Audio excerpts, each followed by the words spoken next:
This is Brent Allen Winters, commonlawyer.com. www.commonlawyer.com. Catechism 103.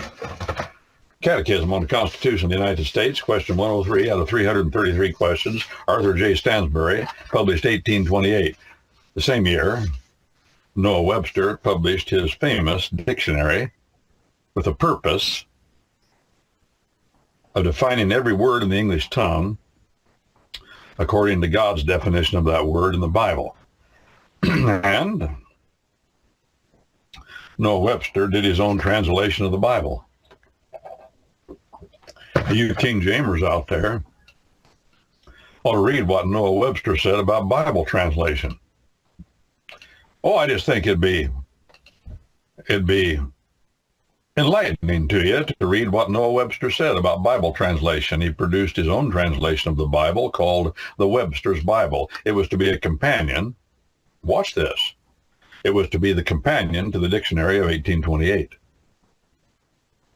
Because from that Bible, his understanding of those Greek and Hebrew words, that's the way God used the words. Well, that's the way he wanted to define the words in his English dictionary and create a biblically based, what an incredibly ingenious idea.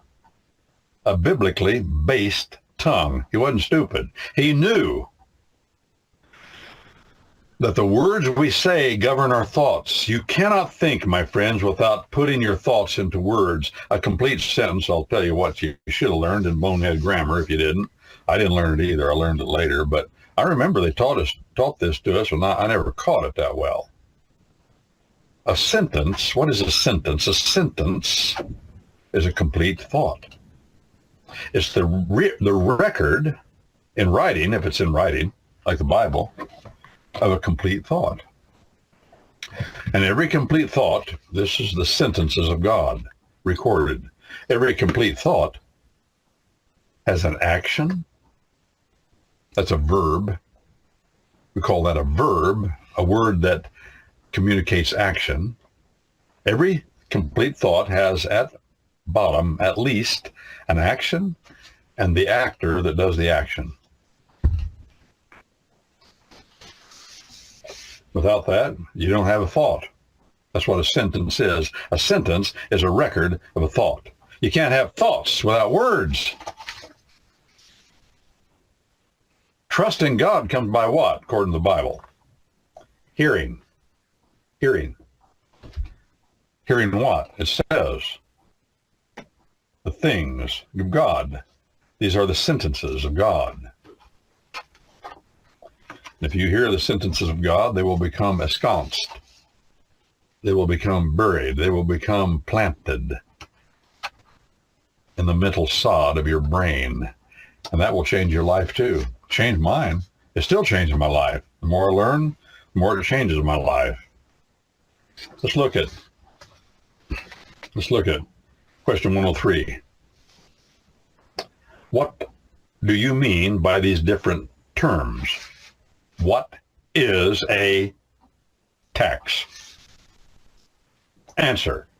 A tax means a sum of money which the people are directed to pay to support the government. To support the government and defense of the country. Now, back in 1828, that's the way they saw the Constitution. What's the reason for taxes? To support the government. Now, I would take it a little further. I'd change the word here. This isn't the Bible. He's right-headed, but I would change the word. I'd say to support the government for the common defense of the country. Well, that's what the Constitution says. Why do we have a government? For two reasons. Only two reasons at common law. These and no others, these and no more. We don't need anything else. Isn't it something? DJ Trump is right-headed. You say, well, he's doing it for the wrong reason. I don't know what the reason is. I think he's just right-headed. And he says, if it isn't a part of our Constitution, if the Constitution doesn't mention it, then the government in Washington, D.C. has no authority to be involved in it. For example, case in point, the Department of Education. Our Constitution does not give authority to the general government in Washington, D.C. to say anything about education. to give any money to education, to form a department of education. He wants to get rid of it. Well, then who's going to pay this for the schools? Well, that's up to your state. Traditionally, in America, land taxes, real estate taxes paid for education. Now, that's changing now. Back then, when they did that, most of the country were farmers.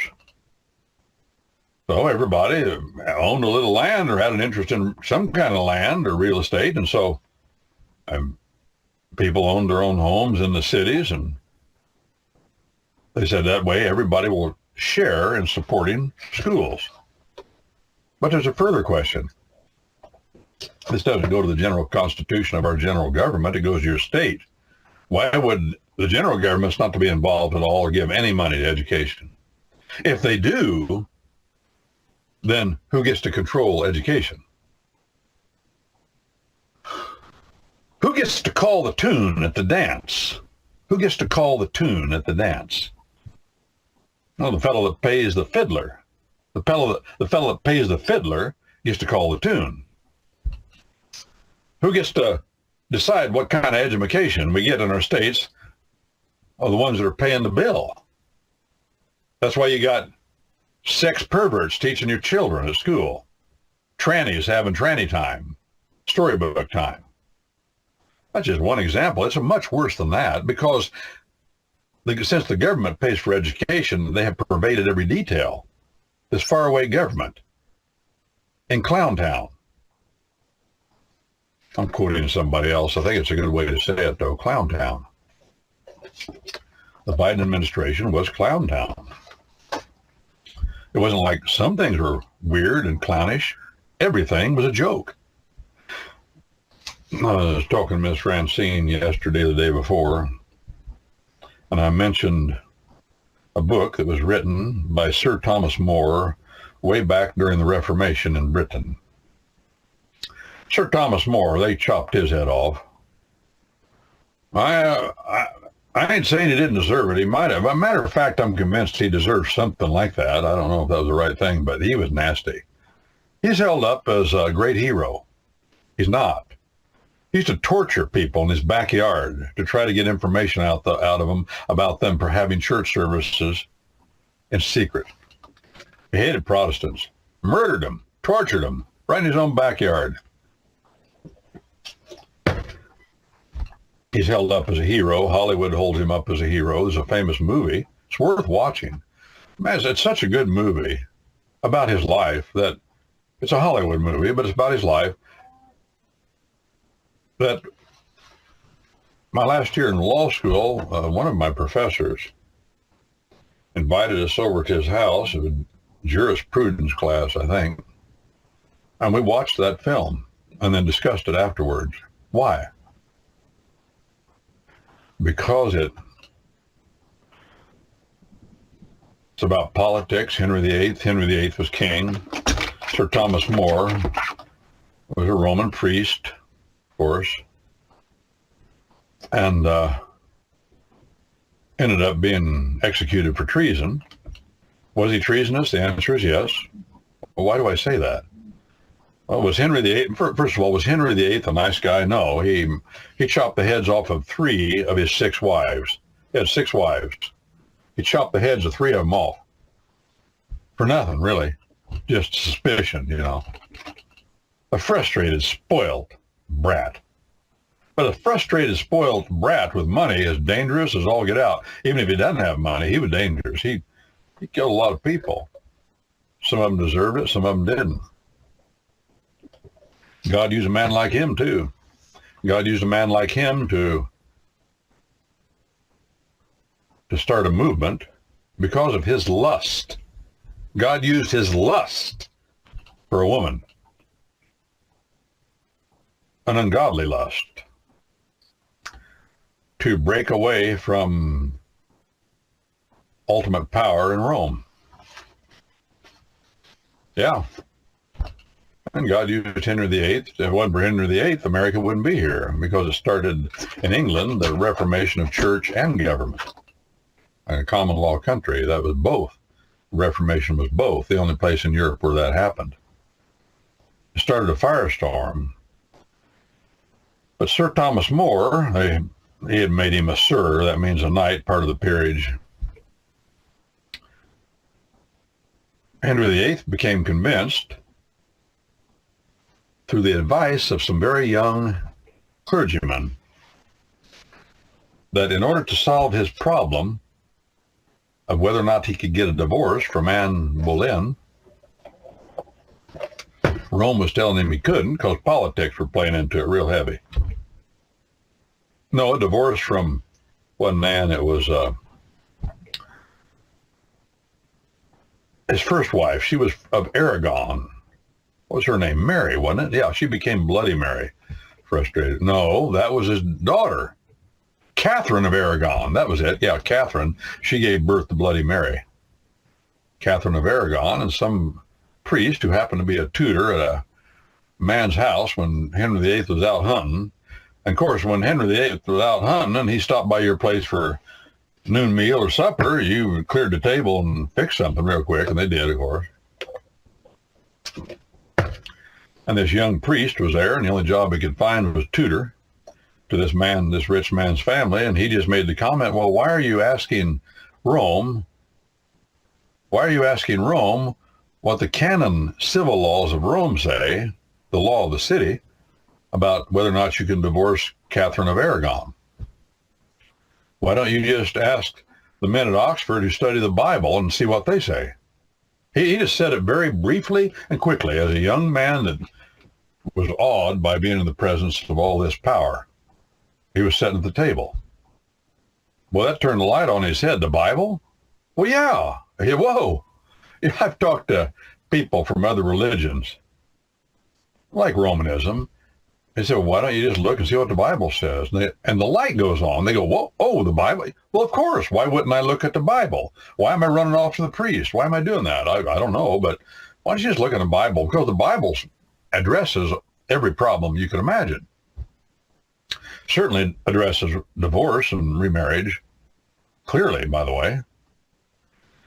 And one of the things we'd read in our Christian nationalism class was the Scottish Covenant of 1638. About 300,000 Scotsmen signed that covenant. I mean, with their signature. Now, in a country of hardly 1 million people, that's a lot of folks to sign a petition, a covenant, an agreement upon what the law is. One of the things in that covenant that they said is, we do not agree with the cruel doctrine of Rome concerning divorce and remarriage. It is a cruel doctrine. Cruel. Because a woman in the Bible, if a woman's divorced, the Bible makes clear that, and provides provisions for this, that she can have the opportunity to remarry. It's cruel to say otherwise, but Rome was saying all sorts of cruel things. They said, we don't agree. Well, I said, why don't you just look in the Bible? Well, that's what this guy said to Henry VIII. And he looked in the Bible, and whether it's right or wrong, and the outcome, matter of fact, they're probably wrong on the outcome, if I remember right. That wasn't the powerful point about what happened. What happened was the King of England said, I'm going to look to the Bible and not to Rome. Well, of course, Rome got rid of him real quick. They said, you're not going to look to the Pope. We're going to excommunicate you and relegate you to hell. And by the way, we have the power to relegate people to hell. He said, oh, well, no, I'm not going along with that. Besides, you're getting all that money out of England. A third to half of all land and real estate in England, Rome owned a third to half. And all the profits, of course, flowed into Rome.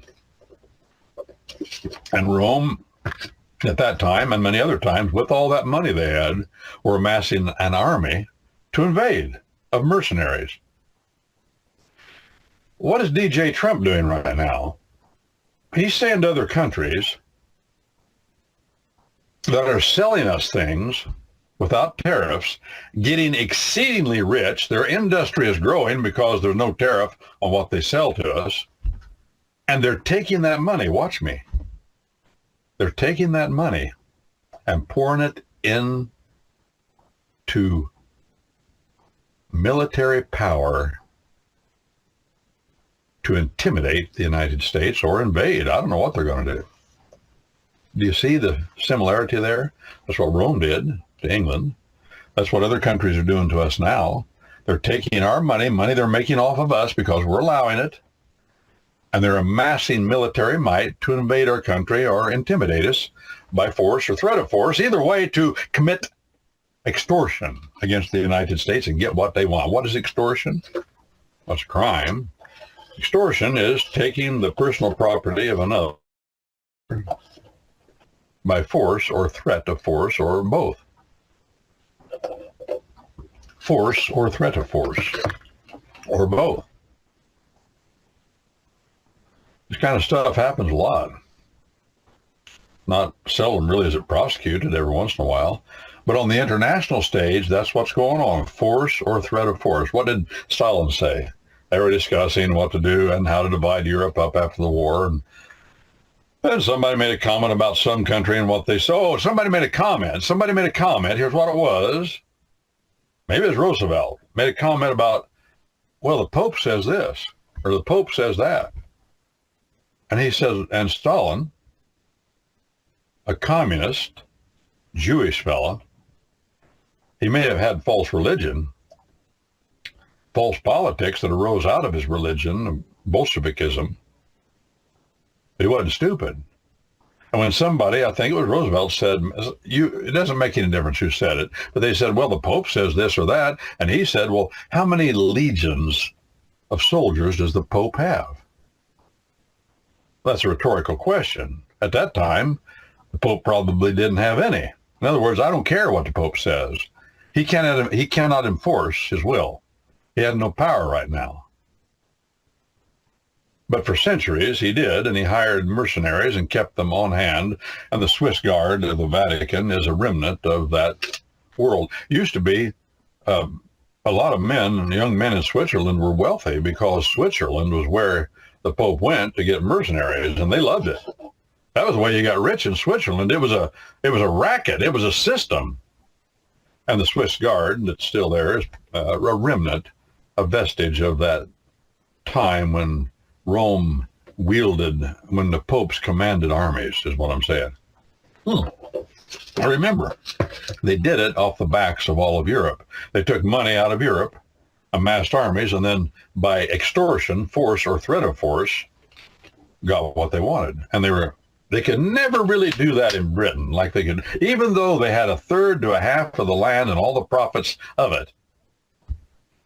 It didn't work as well. And of course, the chief reason was, among other things,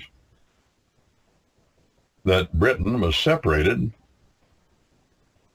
by a channel of water that was from 20 miles at the narrowest point. That 20 miles made a big difference, friends. Just like the drink between us and Britain and Europe now makes a big difference. It makes a difference on both sides of our country. God has blessed us with an ocean on both sides of our country. Not only are we separated from easy attack, but it opens up both sides of our country to massive amounts of international commerce. And our naval forces are powerful on both sides. What a blessing. What a country. What a country. How thankful are we? How often do we stop and consider? I know I'm talking about things that are on my mind. I'm going to get to this. Talked about what is a tax. We'll get to that. We're wealthy, friends. Our country's wealthy, and I'm encouraged that our natural resources are now being opened up, not to exploitation, but to the blessing that God intends natural resources to be to us. What is a tax? A sum of money people are directed to pay in support of government for defense of the country. 104, question 104. What are duties? You know, our Constitution of the United States speaks of taxes and duties. What are duties? Answer. Duties are sums of money which must be paid by persons who bring goods of any kind from another country. Duties are sums of money which must be paid by persons who bring goods of any kind from another country. Well, then what's a duty? It's a tax. all duties are taxes, but not all taxes are duties. Duties are those taxes that other countries pay when you bring goods to our country. We also call them what? It's big in the news right now, tariffs. Tariffs. You slap a tax. You want to bring Honda cars into our country, we're slapping a tax on them. For every car you bring in, it'll cost you $300, $1,000, $500, whatever. And the policy now of DJ Trump is to slap tariffs on all foreign goods coming into the country that are equal to the tariffs they're slapping on us to send goods to their country. You see, during the Biden administration and a lot of other administrations, other countries slap a tariff on our goods and make a lot of money. Under the Biden administration, we weren't charging them anything. They were getting a lot of money from us, building up their military forces and might. China is primarily in view here. Building all that up, using our money to commit extortion on us. Again, what is extortion? To get what you want by force or threat of force.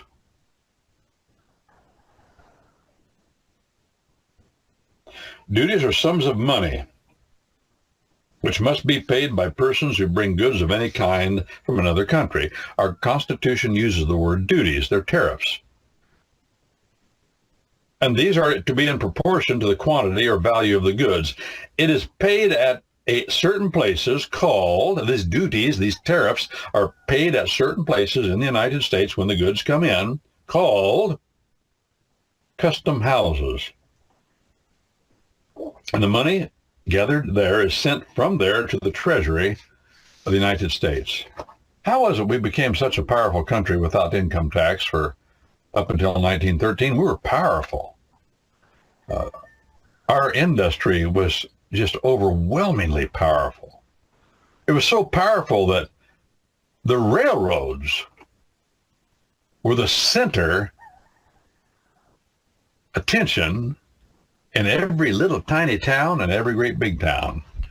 You can go around, well, look, it's fun to look on the internet at all the, you can go to websites where they'll have all the beautiful old railroad stations all over the country, even in little towns. Little towns around where I'm from, the railroad stations are still there, and riding on the city of New Orleans. Remember that? You can go to the Illinois Central, look at the railroad stations on that, the Pennsylvania. The main line in America, north to south, was from Chicago to New Orleans. That was the backbone of commerce. The backbone of commerce east to west was the Pennsylvania, coming from Philadelphia, Pittsburgh, St. Louis, and then eventually on west. And then there were railroad tracks to every little town in America. And every little town had a railroad station. Some of them, in my part of the world, the railroad station had the clock tower, even in a little town. And the clock tower was the tallest edifice in town that everybody could look at and know what time it is. It would chime like a church when it would go off, boom, boom. Why? Because the railroads were powerful. When World War I started, President Woodrow Wilson didn't issue an executive order or a command of any kind to the railroads. No, he came to the railroads with his hat in his hand and kindly asked them, before he asked for a declaration of war, kindly asked them, do you support me? If you do, I'm going to declare war. If you don't, there's no sense declaring war. World War II started. FDR went to Henry Ford and he said, I need your help. You're the man that has the ability to make much of our war machinery. You could break us or make us in this war. You know what Henry Ford told him? He said, I'll help you fight the Japs, but I won't make anything, no war materials to fight the Germans. I'm not against them. That's what happened. So what did Roosevelt do? He went to Chrysler. He went to Chrysler, and the man, a Danish immigrant who had perfected the assembly line for Henry Ford, had gotten a better offer and went to Chrysler. Chrysler began to make dually trucks, if I remember the story right. Maybe it wasn't Chrysler. Whoever it wasn't GM. They made dually trucks, about 350,000 dually trucks, which were around until my time. 350,000 of them, and gave them to Russia. That's why Henry Ford really wasn't willing to help, because he didn't want to help Russia, you see. He didn't want to help communism. He hated communism. He knew what communism was in Russia. He knew what religion the Bolsheviks were. And he had a lot to say about it, so much so that it's shocking to know what Henry Ford said. You know, every car that came out of his factory at that time had a little booklet in the glove box that he was author of. I won't tell you what it is. You go look. You can read the booklet online. It's unacceptable in popular culture today, but Henry Ford, in his booklet, he was very measured, he wasn't bombastic, he wasn't extreme, he just trying to make a political point, and he wanted everybody to know. You can go look that up. Well, duties, getting back to this. Oh, how did we get along without income tax? Here's how we got along. Tariffs. Our country was wealthy without income tax.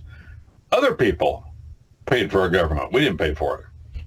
And we had every right to do that as a matter of law and morality. And we have every right today, and that's what DJ Trump wants to do.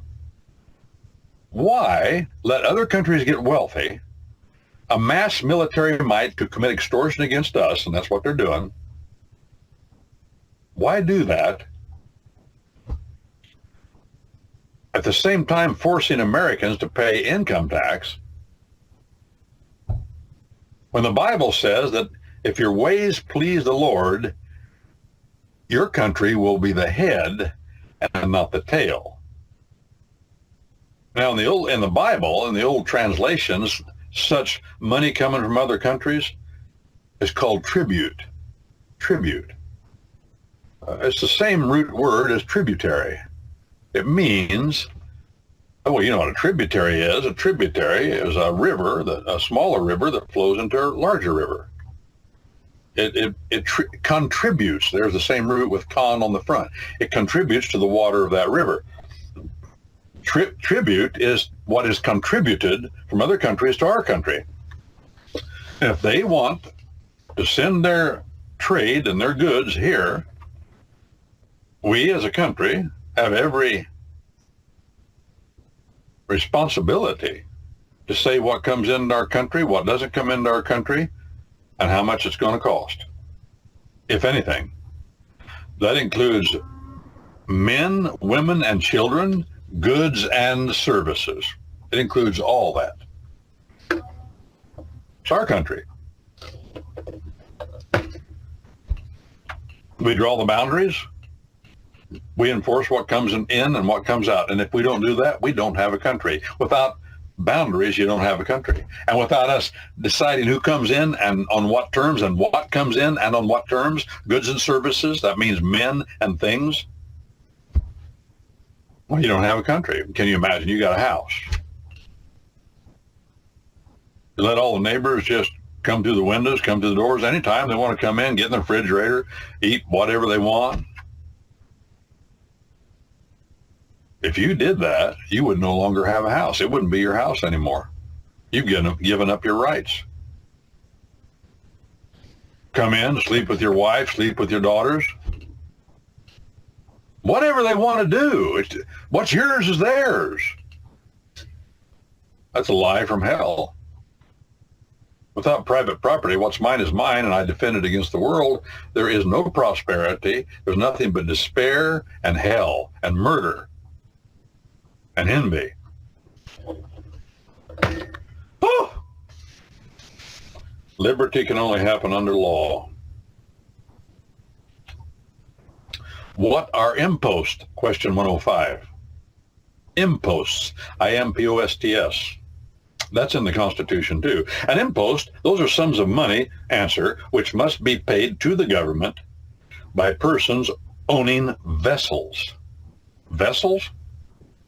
It's a fancy word for a ship. Sums of money must be paid to the government by persons owning vessels, which enter the harbors of the United States, in proportion to the size of the vessel. An impost is a duty on vessels, ships coming into the United States. Now, that's why the Constitution of the United States gives exclusive jurisdiction of admiralty law. Listen to me. Our Constitution of the United States gives exclusive. That means nobody else has jurisdiction over admiralty except the general government in Washington, D.C., and the courts of that general government called federal courts. They have admiralty jurisdiction. Why? Because the Constitution says so. The states have no admiralty jurisdiction over anything. What is admiralty jurisdiction?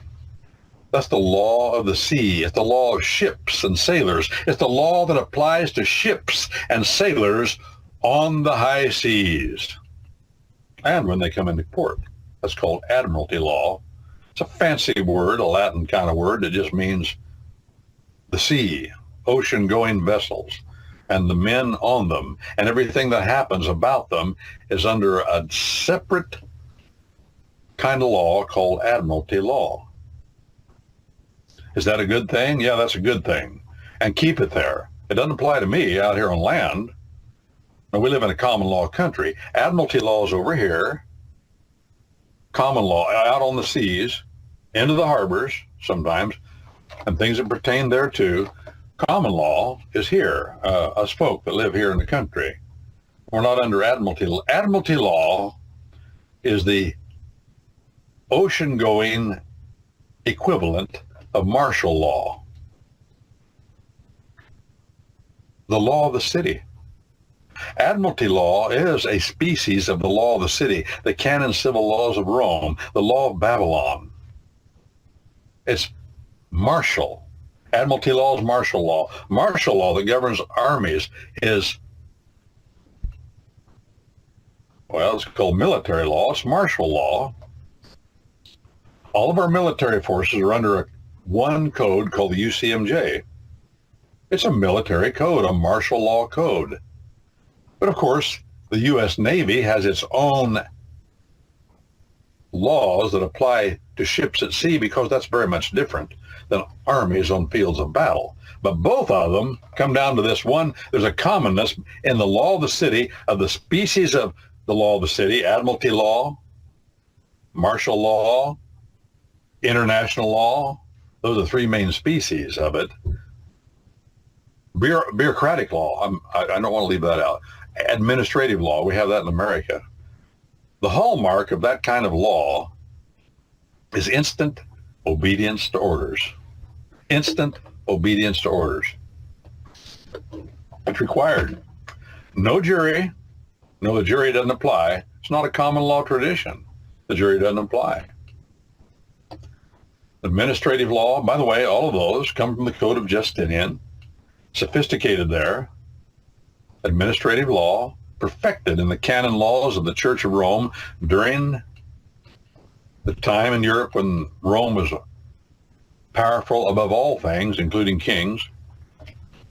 Weird how things get that way, but that's canon law, admiralty law. The law of the city is a martial kind of a law, and it has its proper place. And it's our duty in a common law country to keep it in its proper place. You can't have military forces without martial law. You wouldn't win a war. Instant obedience to orders. Required in battle. Instant obedience to orders is required where instant obedience to orders could get more people killed than otherwise might get killed.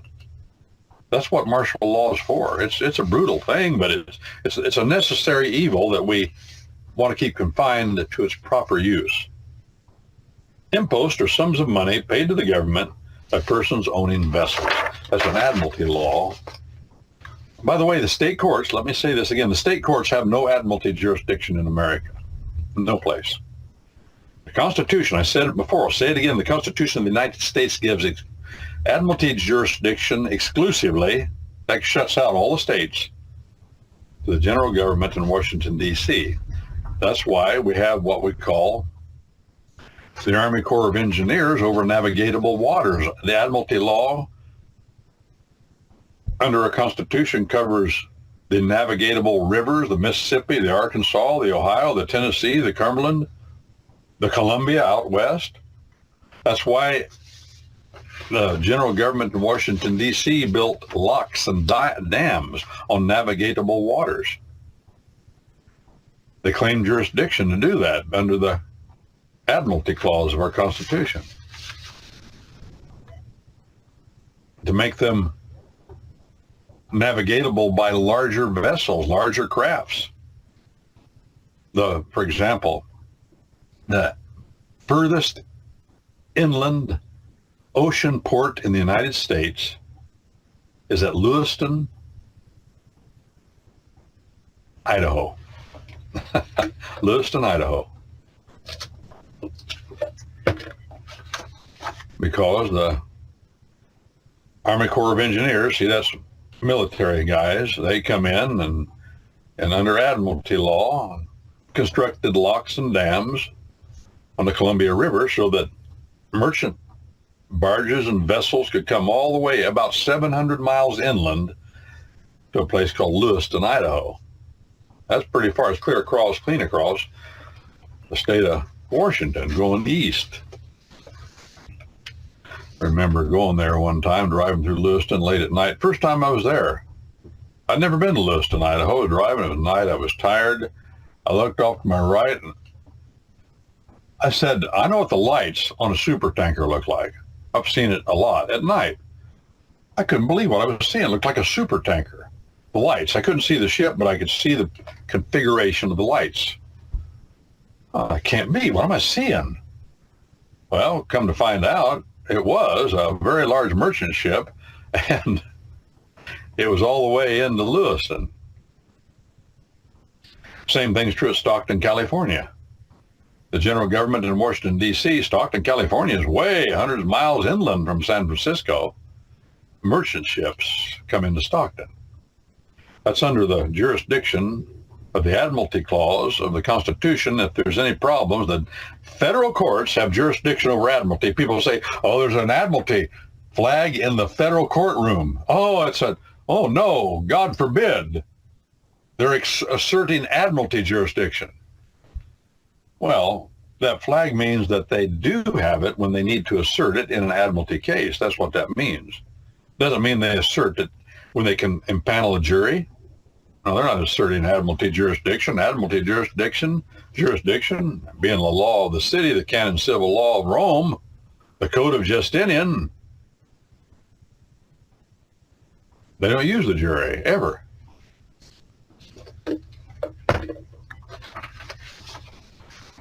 You say, well, they have juries when they court-martial people. Yes, they do, and that's an aberration, really, from the law of the city, but in our common law country, yeah, we do that. Thank God we do. But if you have a problem aboard a ship on the high seas, or there's a problem on a field of battle, the commanding officer will hold court on the spot and deliver his verdict without a jury, and it may be death. That's how harsh the law of the city is. It doesn't take into consideration particular instances and particular facts that are different from the rest. Well, what are excises now? We've talked about duties. Duties are like tariffs. Impost or money paid because you got a ship in a U.S. harbor. Then we got, our Constitution talks about excises. Excises, answer, are sums of money which must be paid to the government by persons who make certain articles within the United States in proportion to the quantity or value of the articles manufactured. You run a moonshine, or I shouldn't say moonshine, that wouldn't be it. No, you run a whiskey still in the United States, you are to pay a certain amount of tax according to the quantity of whiskey that you manufacture. That's called an excise tax on whiskey. Same thing's true of cigarettes and cigars. Popularly, an excise tax is also called a sin tax, S-I-N, because in America we said, well, those are sins under the Bible, but you can tax them all you want. We don't care. And that's really true. Liquor, tobacco have been traditionally in America taxed heavy with a tax called an excise tax. See, excises are taxed, imposts are taxed, duties are taxed. All these are taxed, but the different names reveal what kind of tax. Remember when Obamacare came along? It originated in the Senate of the United States. And then it was challenged and for constitutionality. And what they challenged about it, they said, is this a tax or not a tax? Well, if the Supreme Court of the United States had said it was a tax, it would have been ipso facto unconstitutional on the spot. Why? Because all taxes that are laid against anybody must originate, according to the Constitution, must originate in the House of Representatives.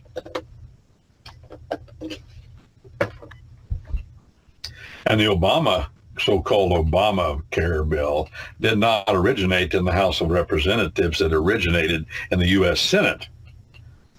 Why? I think the Supreme Court said, well, then it's not a tax. Because if it was, they'd have to strike it down. But it is a tax. Listen, when the government takes money from you by force or threat of force, and that's what taxes are, hey, either pay up or we'll throw you in jail or we'll fine you. That's force. We'll arrest you.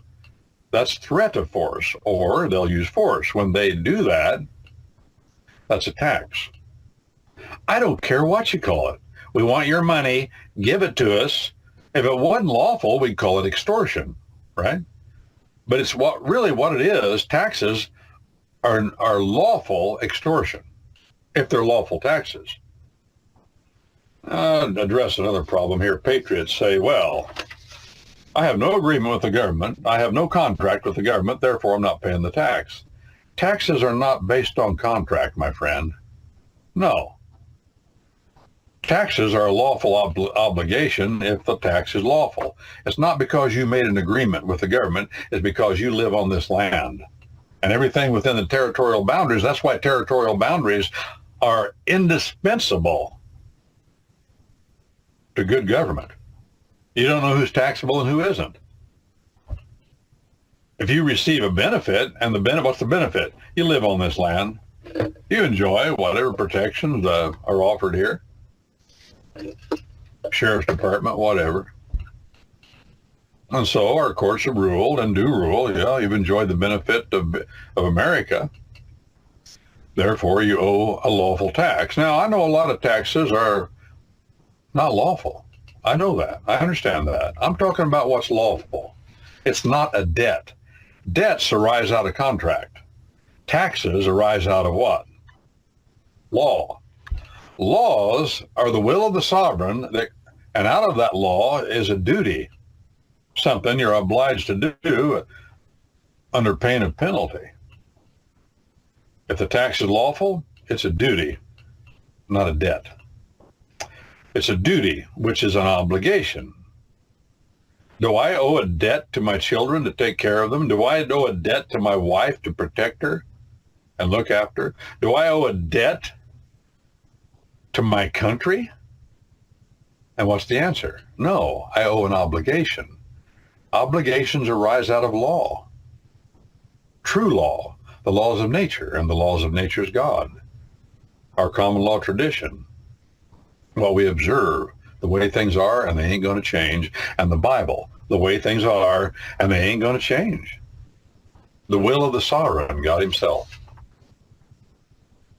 What do you mean by laying, L-A-Y-I-N-G, taxes? And what is meant by collecting them? That's question 107. Answer. Laying a tax and etc. is determining how much it shall be. Collecting a tax and etc. is obliging the people to pay it.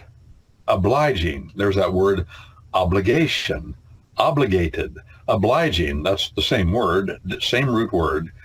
It doesn't mean debt. It means a duty arising out of law. This is Brent Allen Winters, commonlawyer.com, www.commonlawyer.com.